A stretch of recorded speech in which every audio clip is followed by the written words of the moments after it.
Welcome back, Cherokee. This video is for you, Cherokee, my beautiful daughter. And I'm doing this off the cuff. I don't have a script or anything like that. I'm doing this off the cuff. And as I said in the last video, I wanted to do these little videos because you talked about having anxiety and stress, and it's probably because of the unknown. So hopefully we can get to know each other a little bit through these little videos. I try not to go too long. You can listen to these videos as you travel to and from your destinations when you go do your nursing during what I call windshield time. But today, Cherokee, I wanted to talk to you a little bit, just to have you get to know me a little bit better about just in our family, two topics that a lot of people don't talk about, both religion and politics. I'll start off with religion. I grew up in Orangeburg, South Carolina. That's right in the middle of the state. My mother and father grew up there also. With the religious aspect, my mother was a Baptist, Southern Baptist. Her parents, my grandparents, grew up in this church in Orangeburg. The church was Olive Grove Baptist Church. And they grew up there. They went to church religiously every Sunday, went to Sunday school. She brought us up in the church. So we went there every Sunday, went to Sunday school there, and it was a Baptist church. We never really talked about why they chose the Baptist religion compared to the Methodists or anything like that, but she was very staunchly, very strict with going to the Baptist church. It was very interesting for me growing up in the Baptist church. I didn't realize the politics that goes on in the church until I was more of a teenager. My father, he, for whatever reason, started going to the Jehovah's Witness church. And I don't know what prompted him to do that, because I believe his mother and father was more of a Baptist. I don't think they went to church every Sunday, but he started doing the Jehovah's Witness thing when he's about a teenager, if I'm right. The religious thing never really took going to the organized religion, churches and stuff. Growing up, it was a great experience for me growing up in the Baptist church. We sung on the choir, me and my sisters. And as we grew older, as we became teenagers, as we started attending, I think right in high school and when we started attending college, my sisters, Kathy, Sandra, have their doctorate degree. So they became very academically inclined, very, very analytical in that part of their life. My younger sister, Lori, your aunt, she has her master's degree and just short of her doctorate degree. So, and I, of course, have my bachelor's degree. And it was the religion thing, we started asking questions. And questions sometimes are in a Southern Baptist organization, church, it is like the most evil thing you can do, ask questions about the religious beliefs, the theology. So we didn't get a whole lot of answers there. So I think all of us kind of drifted away from the organized religion. Kathy actually married this guy who became a preacher, and she still attends church, but I don't think it's as much as she did when she was younger. And I think my sister Sandra, I think she attends church every now and then. Lori does also. With me, I've had a lot of major issues with organized religion as I evolved as a man. I found that even in the Southern Baptist church, black men especially young black men, aren't treated as the scriptures say they should be treated, if that makes sense. So I've always had trouble with organized religion. I started off in the Baptist church. I traveled in the Navy. I was in the Navy when I met your mom, and I didn't attend church then. But as I developed my family, the kids, I wanted them to follow my footsteps as my mother did with organized religion and going to church. So we went to several different churches. We went to Methodist churches. We ended up, when we were living in Jacksonville, going to the Church of Latter-day Saints, the Mormon church. In fact, your younger brother Terrence got baptized in the Mormon church. And we went there for a while, but there was a lot of politics in that where black men wasn't really fully accepted in the church, and I wanted the kids to be fully accepted in any religion that we have, and they wasn't fully accepted, so we stopped that. So I've had some really tumultuous issues with organized religion, so I consider myself more spiritual than anything. I think the church is within ourselves, so I don't attend churches regularly. I don't attend churches at all, or organized churches. Now, the kids, they attend churches. I know Tanisha goes to a church regularly, and I don't think the other kids do. Jerry does every now and then. Jordan, your stepbrother, was talking about going to a Methodist church, but I don't think they really attend churches regularly on a regular basis. We're open to anybody attending church and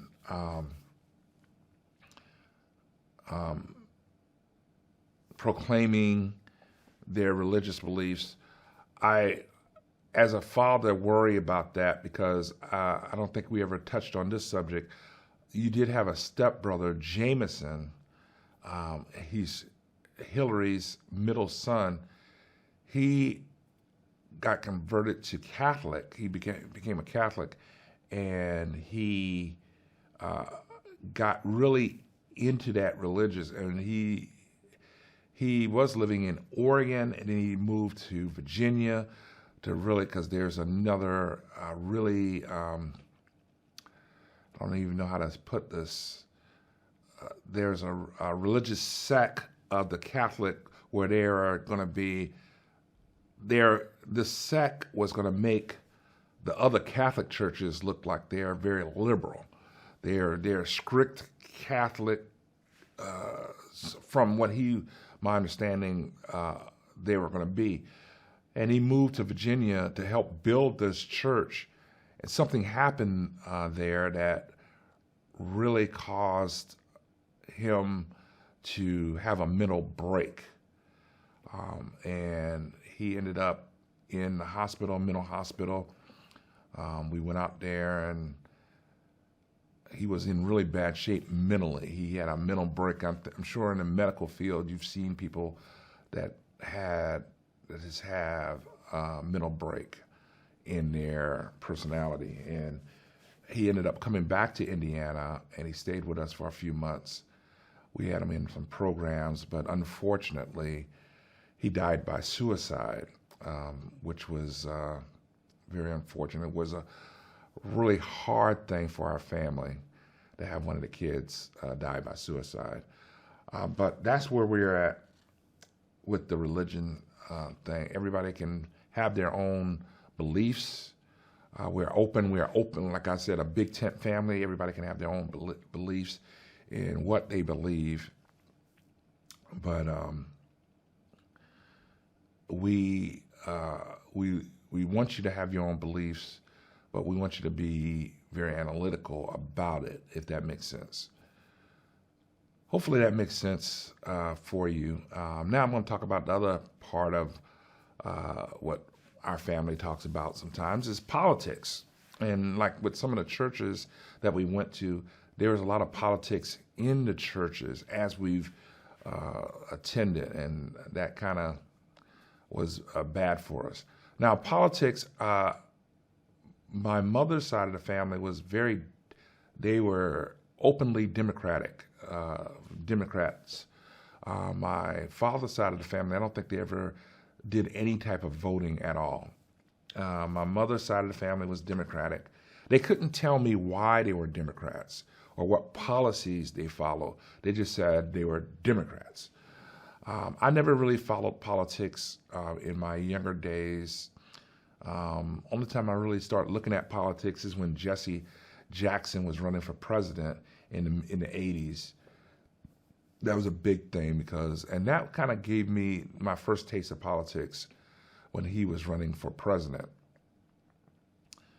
But I never really got into politics until in 2003, I started my own business. I worked in corporate America, never thought about politics at all, how politics affects me. But when I started in 2003, I opened up my own business, and I was doing well with my business. I was just really doing well with it until 2005, and some laws changed here in Indiana that affected my business deeply. A lot of my peers in my business doing the same thing had to go out of business because of this law change. And that's when I started thinking, I should maybe get more involved in politics. I even considered running for an office myself, just briefly.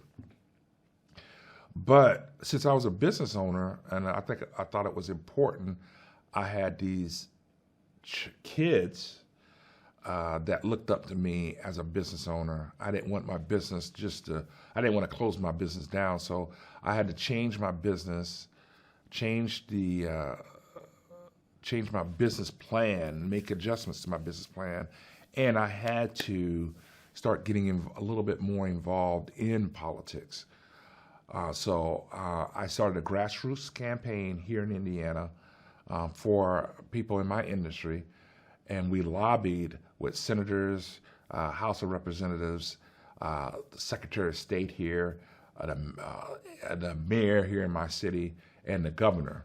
We lobbied with them, we formed committees, and we got laws passed to strengthen my industry. So I started there. And even to this day, we had the laws change back in 2010, and even more laws change in 2020.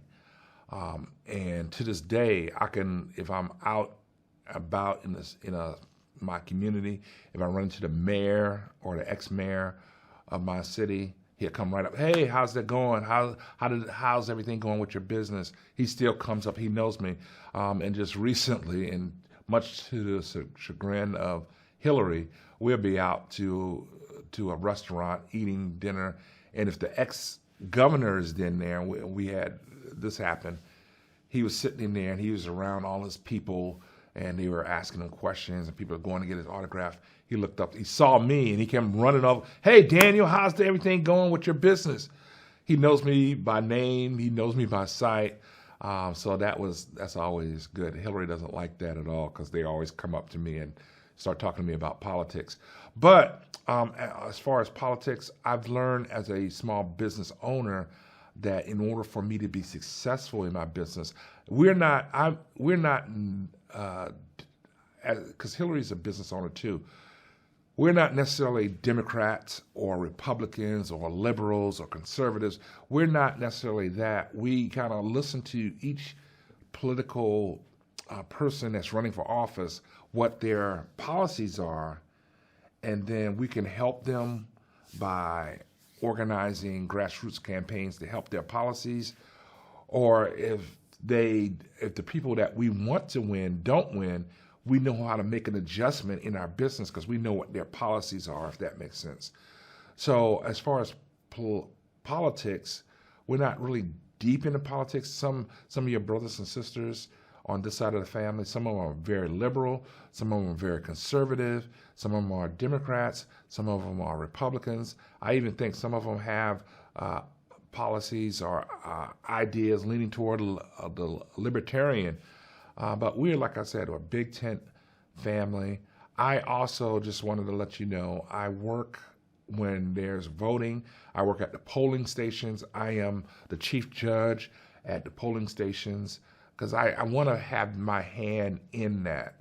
and I wanted to just model good citizenship, if that makes sense. So so if you ever want to have a conversation about politics, I'm very open to that, or what you believe is good policies, what you believe is not good policies, and have a really open, intelligent conversation about that. We're always open to that. Some of the kids have very strong views about their positions, which is okay with me. As long as you're understanding the whole political theater and have a good understanding, and we can pass that on to your children, your grandkids, so that it can have a very analytical viewpoint about politics, and because I think it helps them evolve into that person that they want to evolve into, if that makes sense.